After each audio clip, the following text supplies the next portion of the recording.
utilise aujourd'hui des autoclaves pour pasteuriser ou stériliser. Le traitement thermique appliqué détruit tout ou partie de la flore microbienne présente dans le produit. Il est régi par un barème ou couple temps-température.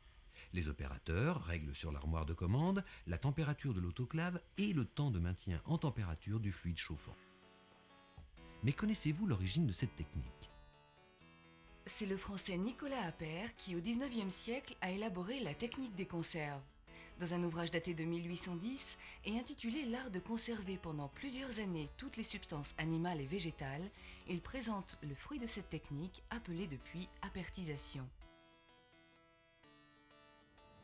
L'Institut Appert permit ensuite le développement industriel de son invention.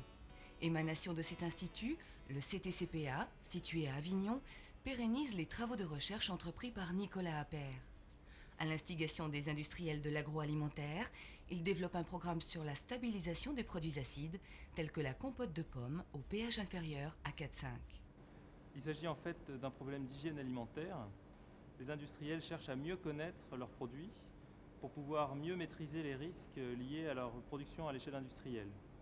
Donc les travaux de recherche menés actuellement au CTCPA permettront de mieux connaître les micro-organismes qui peuvent se développer dans ces produits et mieux connaître les conditions de destruction de ces micro-organismes. Donc on connaîtra parfaitement les conditions de traitement thermique des produits et derrière il y aura des gains de qualité à la clé, puisqu'actuellement les traitements thermiques qui sont réalisés sont appliqués en fonction de règles plus ou moins empiriques liées à l'expérience. Mais reprenons le cours de la fabrication de la compote de pommes. L'optimisation de ce traitement thermique procède de l'introduction d'une sonde au cœur du produit. Cette sonde est reliée à un enregistreur qui effectue un suivi de température du produit pour s'assurer de l'efficacité du barème utilisé.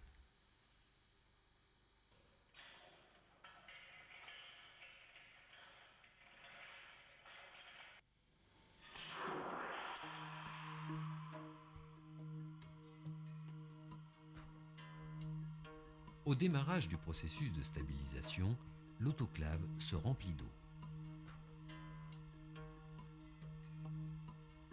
Puis, les boîtes sont chauffées par de la vapeur.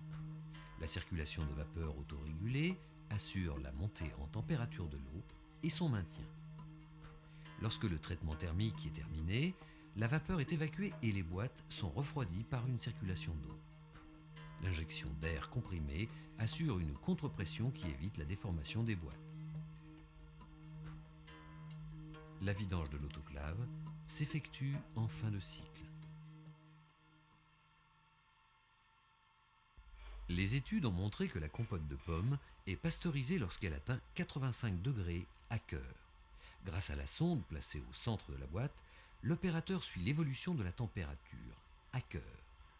À l'obtention de ces 85 degrés, on procède au refroidissement.